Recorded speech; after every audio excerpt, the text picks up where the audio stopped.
Look, bud, all I want to know is who is on first. That's what I'm telling you. That's the man's name. You ain't telling me nothing. I'm asking you who's on first. That's the man's name. That's whose name? Yes. Go ahead and tell me. That's the man's name. That's whose name? Yes. Well, go ahead and tell me. Who is on first? What are you asking me for? Now picture dialogue like that performed by Sylvester Stallone for an hour and a half.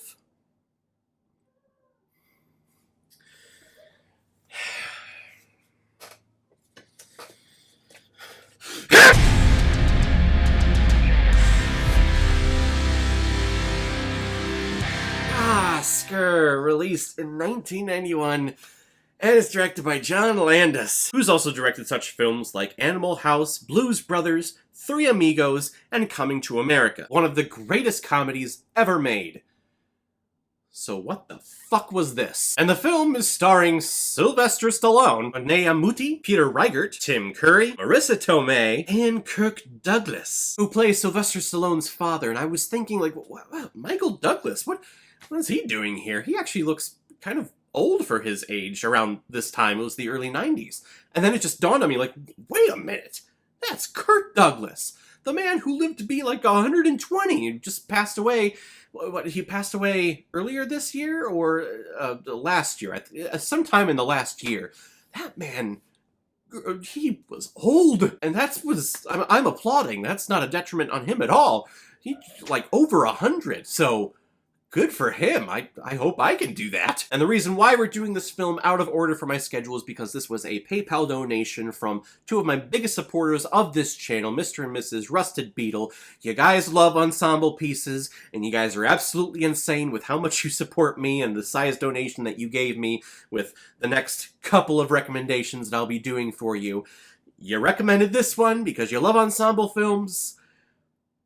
Sorry, I'm not there with you on this one. Sylvester Stallone plays Snaps Provolone, who was a big-time gangster during the time of Prohibition. But on his father's deathbed, he makes him swear that he is not going to do a life of crime anymore, and he's going to go straight. So on the day that Provolone tries to go straight and becomes an official banker, a bunch of money transactions and mistaken identities happen within his household. His accountant wants to end up marrying his daughter, who is actually, as we find out, is not actually his daughter, and his actual daughter pretends to be pregnant so she can get out of being in this household and being bogged down by her father's overbearing hand. And we have a bag of jewels worth $50,000 making its way between person to person, briefcase to briefcase, all under the watch of investigating cops across the street. I don't know. This film is here solely to try to give Sylvester Stallone a brand new image and trying to get him away from being the action star, being the Rambos, being the Rockies. This is kind of what Schwarzenegger was doing around the same time. He was a big action star and he moved his way into comedy slowly but surely.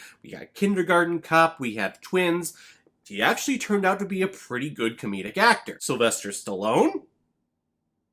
No. Stallone is a good actor. He really is. So don't think that I'm knocking his acting ability. I just think that he performs a certain type of role much better than certain other roles. Like Provolone. It's more of a dramatic actor, actually, to be honest. In First Blood, in Rocky, those are dramatic pictures. Yes, they have action elements to it, but these are dramatic pictures about a guy down on his luck, kind of in the slums of the world, and trying to fight back against people that tell him, no, you can't do things. Here, in this movie, he plays a big-time gangster, and he's kind of at the top of everything, and he's trying to be funny. And he does have comedic timing. We've seen it in his action films, Expendables being a good prime example of that. He has some nice little one-liners in there. In here, though, when it's just pure dialogue and pure, hey, this is comedy,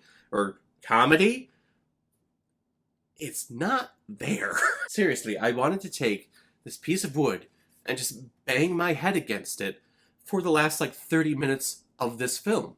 Because all it is just people shouting in terrible, slyisms. It's a Stallone accent that everyone is trying to match. Yes, some people are trying to do the Chicagoian accent. Oh yeah, you got a meeting at 7:30. But then other people are just trying to talk to him. Oh yeah, boss, I'm here, boss. Whatever you say, boss. Oh gee, boss. Like, oh my god.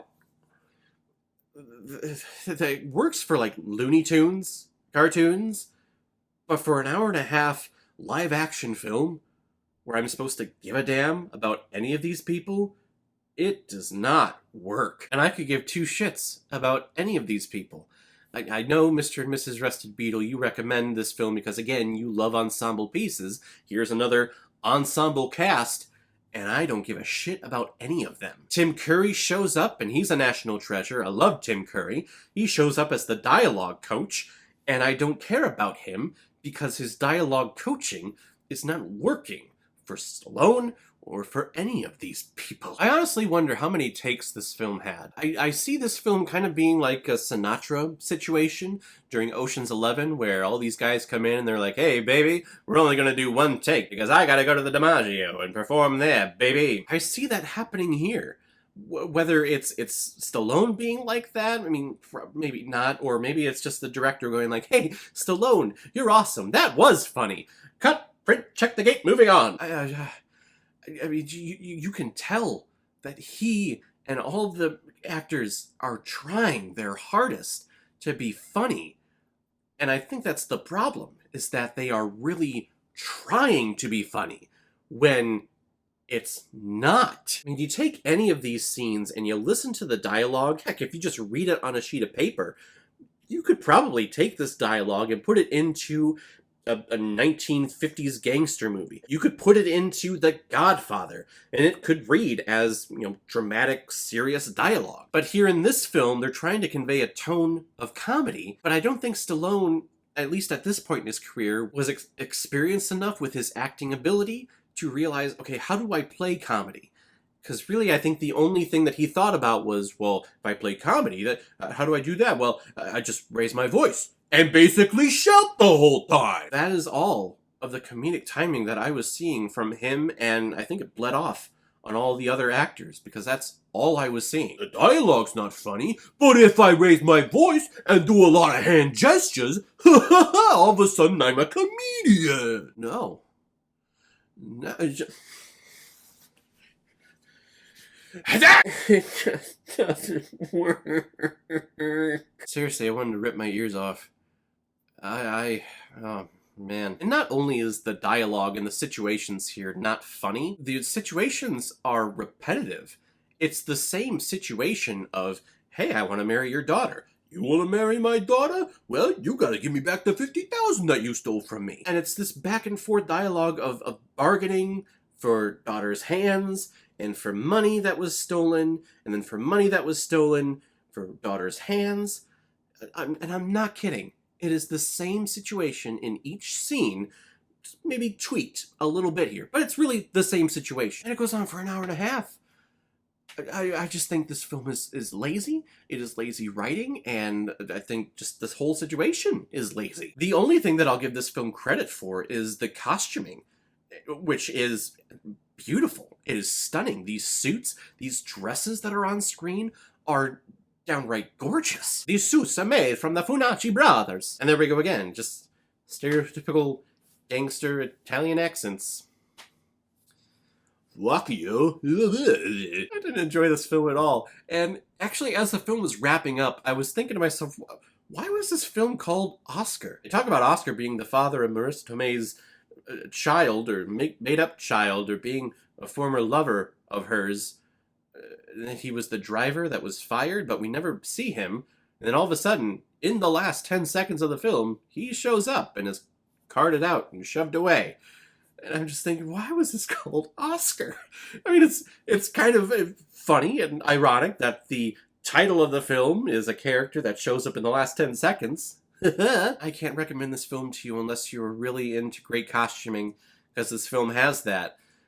Or if you want to just see another side of Stallone, or at least another side that he attempted to show us, give this a watch.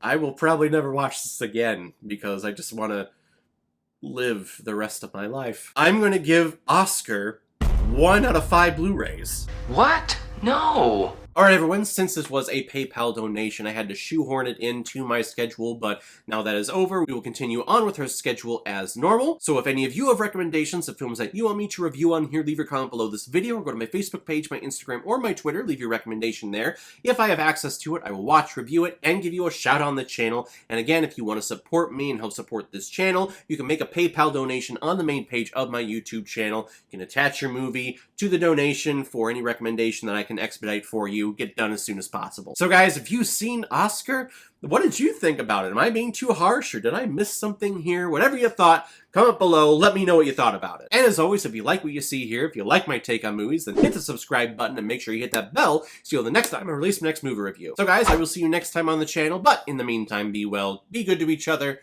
and go watch a movie. Take care, guys.